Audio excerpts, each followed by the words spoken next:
very much being embraced. They're going to they're asking us, what are the recyclable, reusable elements of your products? And the consumer is turning away from products that are not embracing circularity. Creating local and high-skilled jobs, and I'll talk a little bit more about that. And creating opportunities for industry to network, build industry networks that are that will strengthen our capacity to provide for our basic needs. So let me get on to the next set of slides here. I asked one of my students to help me develop some animation. I wonder how this is going to turn out. All right. So this one is, so what are the forces that are pushing us to circularity? Decouple economic growth from resource constraints. Yeah, so where we find that if we rely on raw materials that are reducing in their availability, that it drives prices up. To the extent we can decouple economic growth from that limited materials supply chain, we can maybe reduce our costs. All right. Reduce negative environmental impacts. As Butler identified some of those, the waste that we generate. Reduce product liability impacts. Let's talk about this. Companies that produce products that are dangerous and or expose us to hazardous materials have extreme liability costs. So if they can find ways to substitute those production processes and materials with safe and less hazardous materials, say for example, we could think of a few examples that Michigan has had experience with. Let's see, DDT, PBB, PFAS, all Michigan products that probably were not good ideas to introduce into the environment. But if we could find substitutes for those that are not products that live forever and don't decompose, then that's an economic advantage for us and a health advantage. Stimulate creativity. So we got to think of these things. We have to invent them. We have to design these products. Think about the opportunities for economic growth and investment in that kind of industry. Here's a big one. This is one we're hearing from industry. The U.S. Chamber of Commerce Foundation 2 weeks ago held a webinar on Michigan, looking at the Great Lakes actually, in 3 sectors, steel, paper, and wood, and talking about circularity, and they said the driving factor is consumers want it. Consumers want these products, and they want to know what your supply chain is and how sustainable you are. So the consumer is driving industry towards this. This is not a government-driven policy. And we can increase profitability by reducing cost in the production process.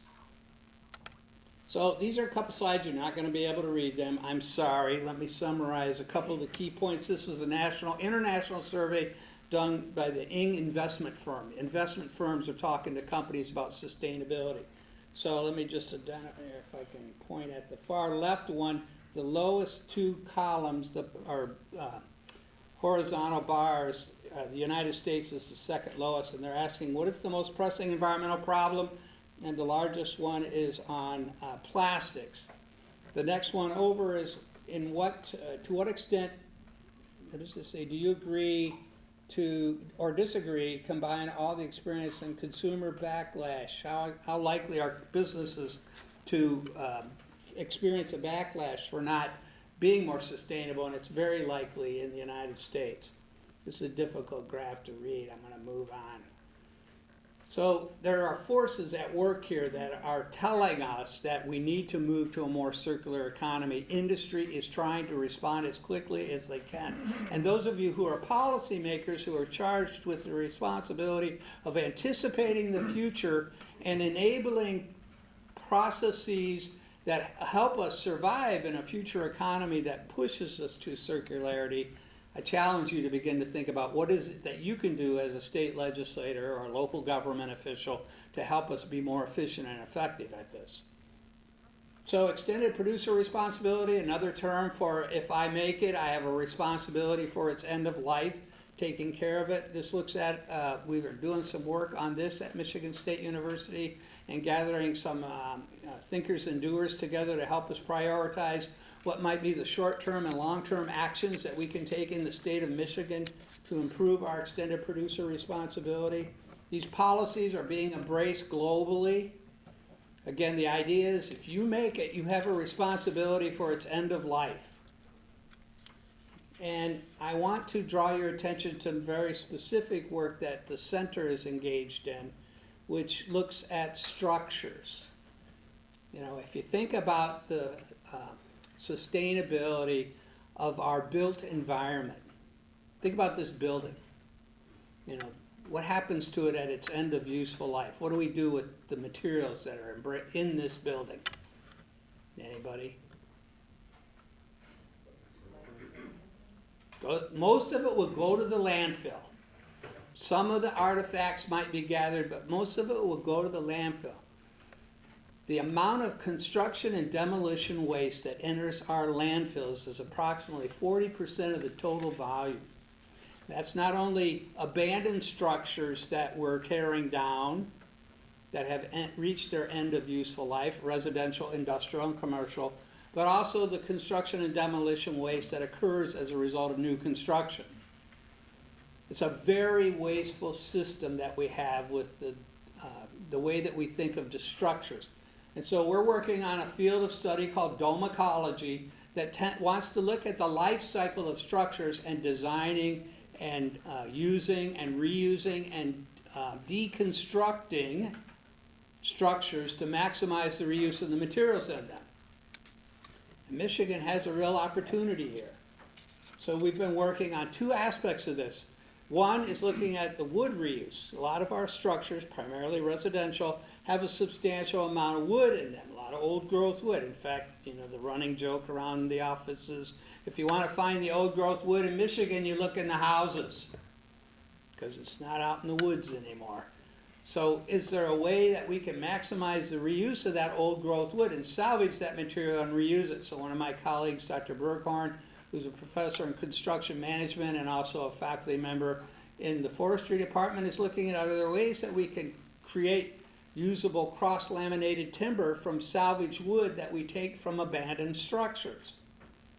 And if we can find value in that wood, we won't throw it away, right? And we can reuse and repurpose that wood. And if some of you visited the campus lately, you will have noticed the structure that's being built next to the stadium.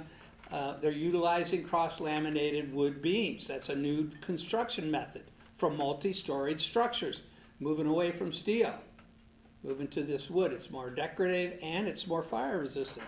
Hard to believe. Apparently these beams, when they burn, char as opposed to bend and warp, which is what happens to steel. So there's a lot of interest in that, plus steel is becoming a more valued commodity. And then the other element of the work is trying to identify the salvage industry in our state. Who are the folks that are currently salvaging these materials and finding markets for them, and how can we help them be more efficient at what they're doing? So we grow that salvage industry to increase that market to improve the capacity of our salvage sector to use more of this material. Now the demand side is yet to be addressed. So how do we get folks to buy more salvage material? That's the demand side of the work that we need to still work on. And there are strategies that other states and local governments have employed to increase the use of salvage material, like requiring a certain percentage of salvage material to be used in any new construction. So that's our work in dome ecology in the salvage and reuse sector. This is a slide that shows the continuum of businesses that live across that sector. I will stop. I've gotten the signal here and look forward to any questions that you might have. Thank you.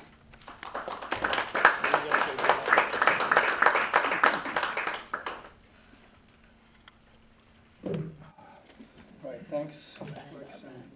Amy, thank you. All right. Can you hear me? That means you can. Go to the mic. Go to the microphone.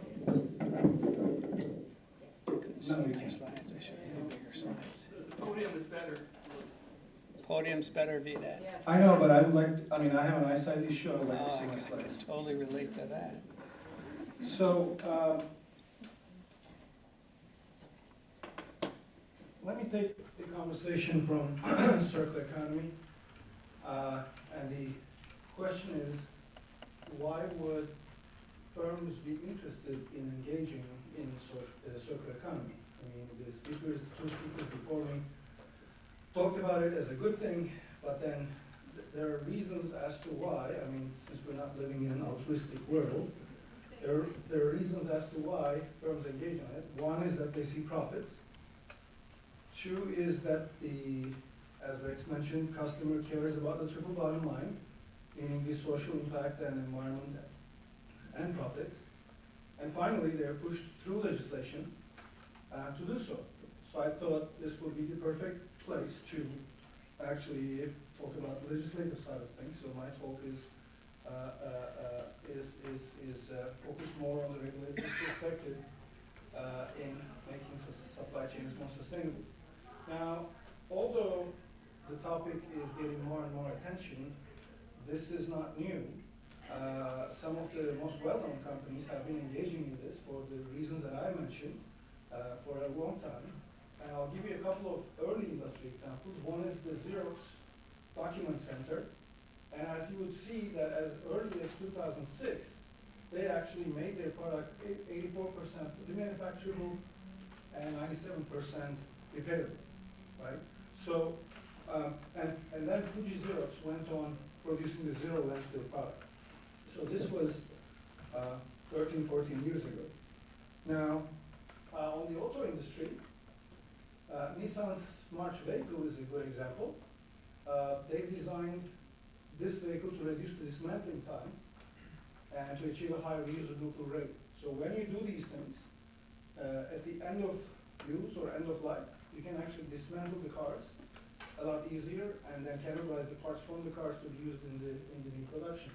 Daimler has produced a car with 15% of large components produced from reusable materials. So we have seen these initiatives in different industries that companies voluntarily engage in sustainable activities. Now the question is there a need for legislation?